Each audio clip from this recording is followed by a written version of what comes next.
السلام علیکم ورحمۃ اللہ۔ یہ بات ہے 2012 کی، جب ٹیری جونز نے گستاخانہ فلم لانچ کی، اور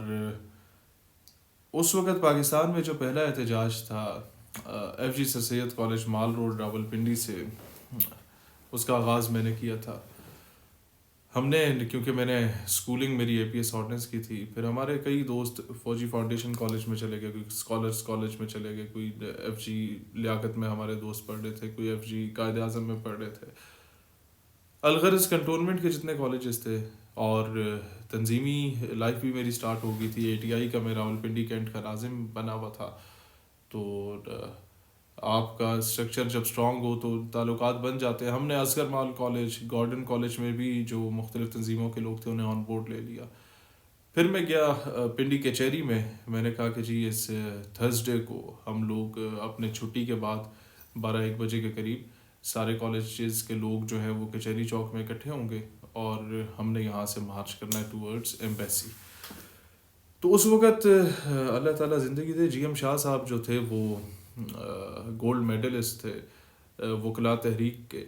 ان سے ملاقات ہوئی، اور میری جیب میں تھے اس وقت، ہمیں پاکٹ منی ملتی تھی 40 روپے، 20 روپے کی کولڈ ڈرنک ہم پیتے تھے، اور 20 روپے کا بن سموسا یا نان سموسا ملتا تھا، وہ ہم کھاتے تھے۔ تو کوئی تھوڑے بہت پیسے ہم نے بچائے ہوئے تھے، اور مطلب 200 روپے ہوں گے، 300 روپے ہوں گے، جو بھی اس وقت۔ ہم نے شاہ صاحب کو کہا کہ یہ ایک پمفلٹ سا ہم نے بنایا ہے کہ فلاں تاریخ کو احتجاج ہوگا، اور ہم چاہتے ہیں کہ وکلاء لازمی شرکت کریں، اور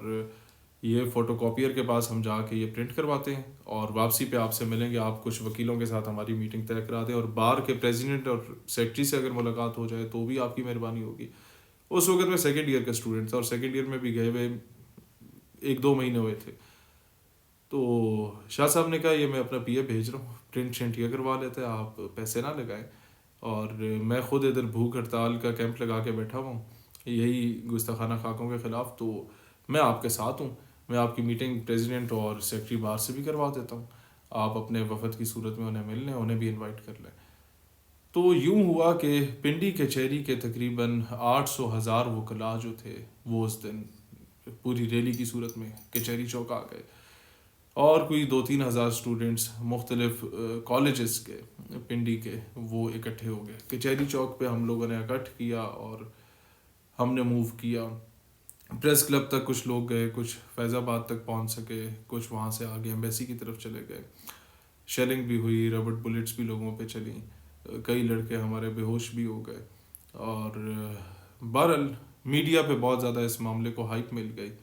کہ پاکستان کے نوجوان پینٹ کوٹ ٹائی پہننے والے جو ہیں وہ ناموس رسالت کے لیے باہر میدان میں نکلے ہیں۔ یہ ایک اپنی نوعیت کا ایک منفرد احتجاج تھا، اور اس کی ہائپ اتنی بنی کہ رحمان ملک جو تھے وہ اس وقت انٹیریئر منسٹر تھے، ان کا بھی بڑا اسٹرانگ قسم کا اس پہ اسٹیٹمنٹ آ گئی، اور سرکاری سطح پہ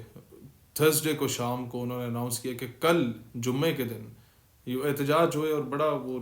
معاملے ڈسٹرب بھی رہے، تو بات پورے ملک میں پھیل گئی۔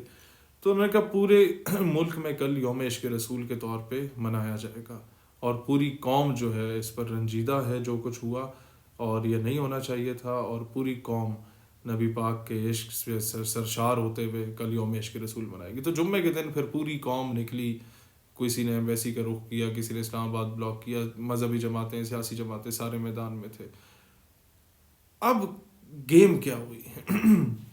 میرے نزدیک تو گیم تھی جو اس کے بعد ہوئی۔ اچانک خبر چلتی ہے 1-2 دن کے بعد، کیونکہ معاملہ اتنا ہائپ کریٹ کر گیا تھا، اور یہ گیم تو ہونی تھی، پلان ہوئی ہوئی تھی، لیکن ہوئی کچھ یوں کہ خبر چلتی ہے، تمام میڈیا چینلز آکوپائی ہو جاتے ہیں، اور یہ خبر چلتی ہے کہ ملالہ کو گولی لگ گئی ہے۔ اور مطلب اس وقت پنڈی سے سوات کا سفر 6-7 گھنٹے کا تھا، اب تو موٹر وے ہے تو 2.5-3 گھنٹے میں آپ پہنچ جاتے ہیں آرام سے، اس وقت 6-7 گھنٹے چلتے تھے، اور ساری میڈیا کی DSNGs پہنچی ہوئی ہیں جائے وقوع پہ، لائیو کوریج ہو رہی ہے، سارا کچھ ہو رہا ہے، مطلب it was sort of a preplanned میرے نزدیک، مطلب اس سے آپ اختلاف بھی کر سکتے ہیں۔ اینی ہاؤ یہ سارا سینیریو بنا، اور سب کی توجہ اس کیریکیچر سے ہٹ کے اس موضوع کی طرف آ گئی، اور اس حد تک آ گئی کہ کہ اس وقت ہم لوگوں نے بھی دعائیہ تقریب رکھی کہ جی یہ بڑا غلط ہو گیا اور یہ نہیں ہونا چاہیے تھا, اور عموماً اوور آل بھی دیکھا جائے تو ایسا نہیں ہونا چاہیے تھا. اینی ہاؤ پھر وہ ایڈمٹ ہوئی ہاسپٹل میں 1-2 دن کے لیے. اتنے میں ان کا پاسپورٹ فوراً بنا, ویزا آ گیا یو ایس کا. اور آئی اسٹل ریممبر جس ہاسپٹل میں وہ ایڈمٹ تھیں, باہر سڑک پہ کچھ لوگوں کو اور خواتین کو لا کے بٹھایا گیا, اور عامر لیاقت جو تھے اب تو فوت ہو گئے, وہ پروگرام کر رہے تھے جیو پہ کہ یہ بڑا غلط ہو گیا, قوم کی بیٹی کے ساتھ ظلم ہو گیا اور فلاں فلاں فلاں. قوم کی بیٹی کو نوبل پیس پرائز ملا, اور نوبل پیس پرائز ملنے کے بعد آج وہ ذکر کر رہی ہے کہ افغانستان میں لڑکیوں کو اسکول نہیں جانے دیا جاتا, اور بہت اچھی بات ہے آپ نے اس پہ آواز بلند کی.